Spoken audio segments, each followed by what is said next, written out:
So today we're going to be looking at a new lesson, kind of building off what we did yesterday with function or relation. But as we get started, we're going to go through the warm-up. So for each of the two problems, I want you to identify the domain and range. Make the list of the domain, make the list of the range. Then I'd like you to tell me if, based on your domain and range, if you believe that this set of numbers is a function or a relation and why. So take a few minutes, do that, and then turn the video back on, and we'll go over the answers.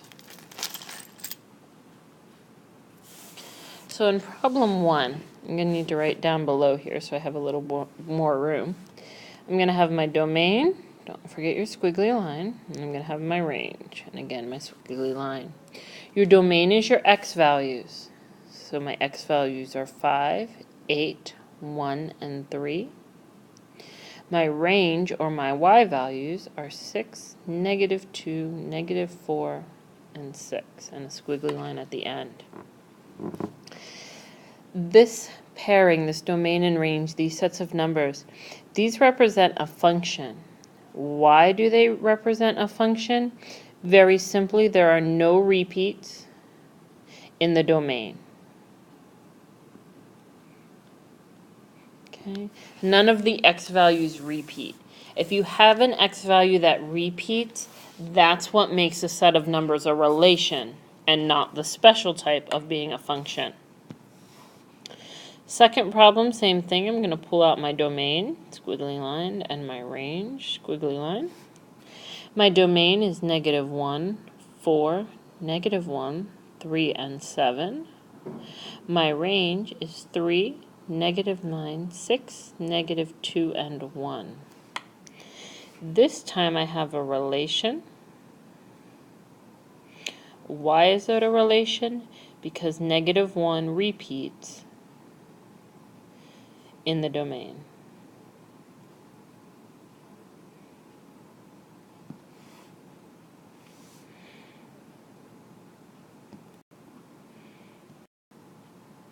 So it would make sense that as we're looking at linear and nonlinear, we need to talk about what these two words mean. Linear, as you can see, it has the word line in it. So linear meaning line, we're looking for equations or tables or graphs that form a straight line. Okay? The way something forms a straight line, it has a slope, and that slope is consistent. Consistent means not changing or the same. So as we look at different values, our slope should not change. It should remain the same or consistent no matter what values we start looking at. Whereas on the other hand, nonlinear means we're not making a straight line. And there are a ton of types of functions, valid functions, that actually create graphs that aren't straight lines. Okay? So that's what we're looking at today. Does this information tell me if I graph it, I'm going to get a straight line? Or does this information tell me when I graph it, I am not going to get a straight line? We have 3 types of information, I guess, for lack of a better word, 3 types of information to determine if things are linear or if things are nonlinear. Okay, we're going to look at equations. We're going to look at equations, tables, and graphs to determine if something is linear or nonlinear. So in this first equation, so the 2x plus 3y equals 15. In order to tell if an equation makes a line, there are pretty much 2 things I want you to look for. Could you, if you needed to, could you write this as y equals mx plus b? The other thing I want you to look for is the x value in a weird spot. And we'll talk about what that means. Is the x value in a weird spot? So looking at this first one, well, my x doesn't look like it's in a weird spot. Okay, it looks pretty good there. 2x plus 3y, that seems pretty normal. So it's not in a weird spot. And I could, if I needed to, I could add negative 2x to each side, divide everything by 3. I could get it y equals mx plus b. So this first equation is yes, it's linear. The reason it's linear is that it has a slope. If I needed to find it, I could find a slope. Let's look at problem 2. Well, there's my x. You're really only interested in the x and what's going on with the x. The reason we're interested in the x value is if you remember in y equals mx plus b, the x is the piece that goes along with my slope. This x looks a little weird to me because I have that exponent of 3 attached to the slope. In y equals mx plus b, that x doesn't have an exponent with it. This equation, the second one, is no. The x has an exponent.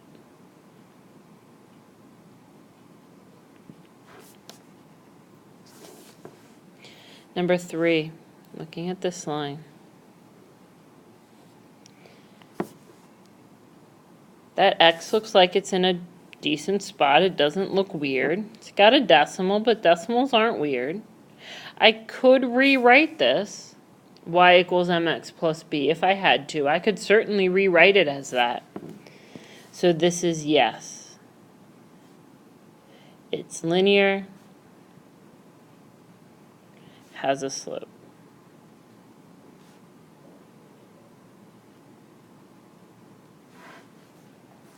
And the last one, number 4, x equals 3 over 2.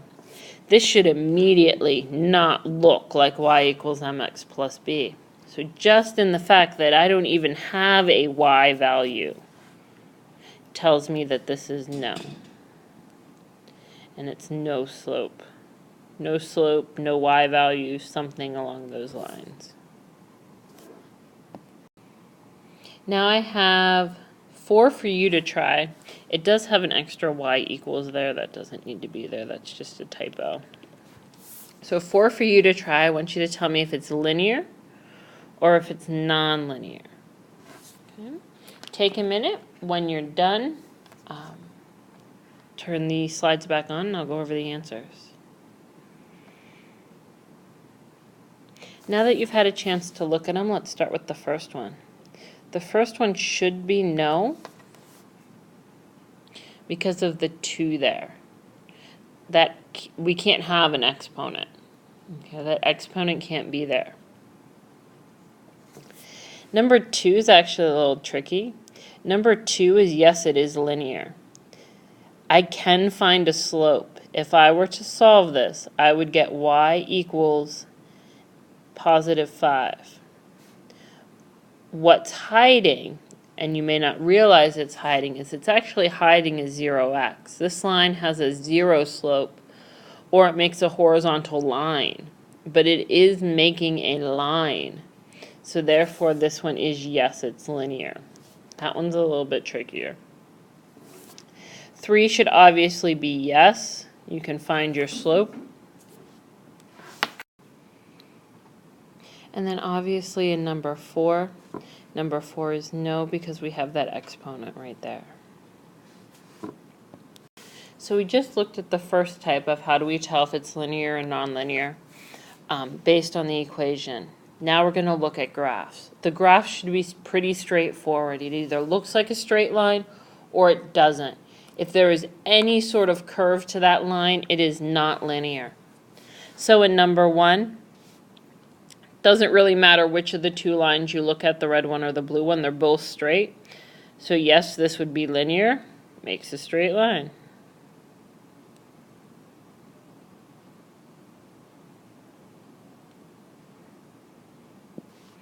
Number 2 comes over to the right. Again, yes. How would you tell? It makes a straight line. 3 is no. It has a little bit of a curve to it. So no, the graph curves.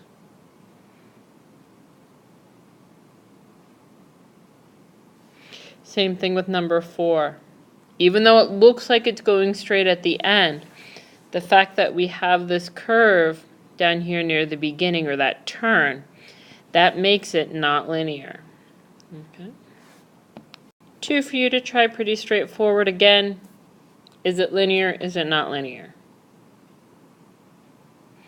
Now that you've had a chance to look at them, you should be able to see that this one is linear, this one is non-linear. Why? First one makes a straight line, second one has a curve in it.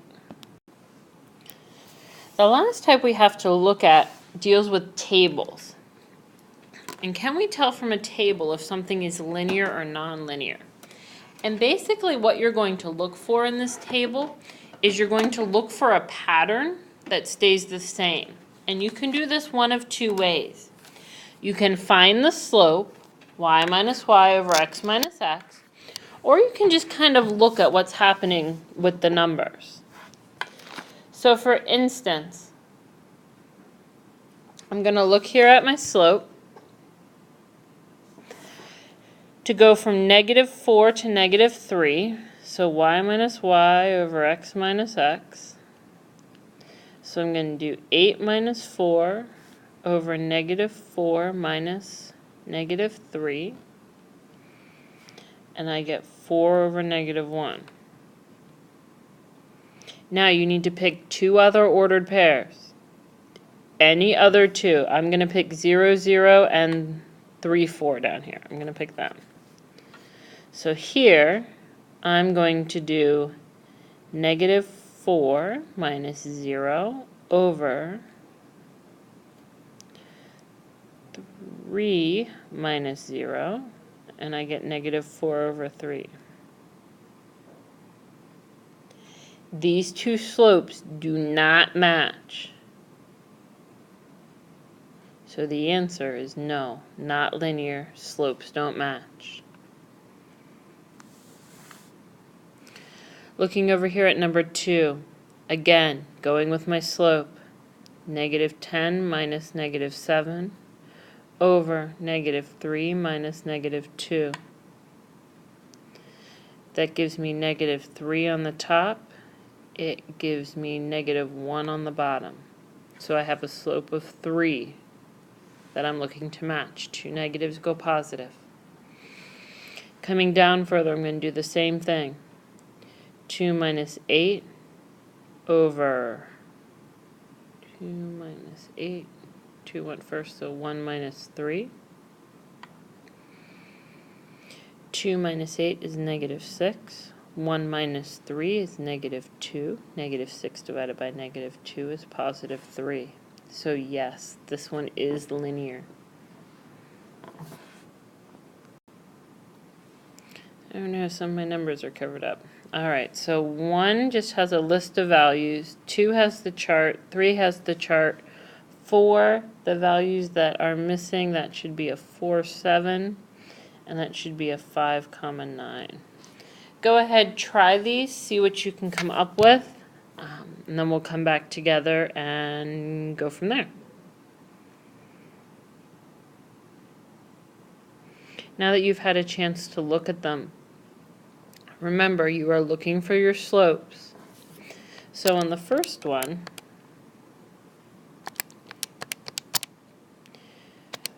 I would have done 1 minus -1, and then I would have done -5 minus a -3. I would have gotten a slope of -1.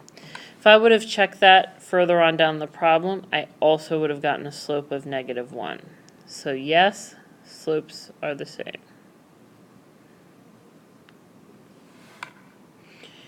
2, as I'm going to find my slope, if I check these first 2, I end up with a slope of 6 over 6, which is 1.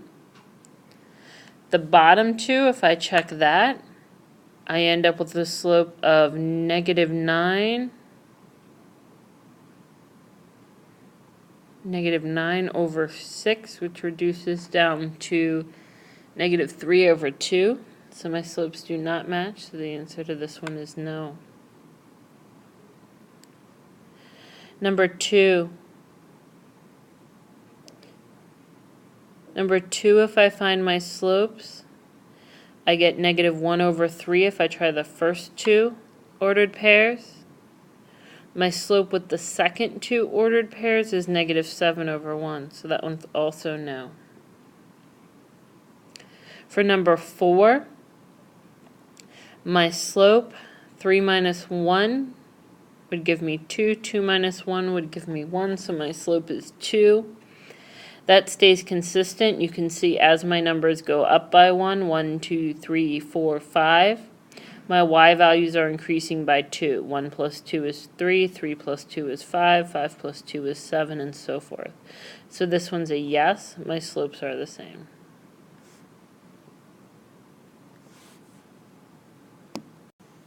And that's the extent for linear and nonlinear. You need to be able to determine if it's linear or nonlinear from a graph, from a table, or from an equation.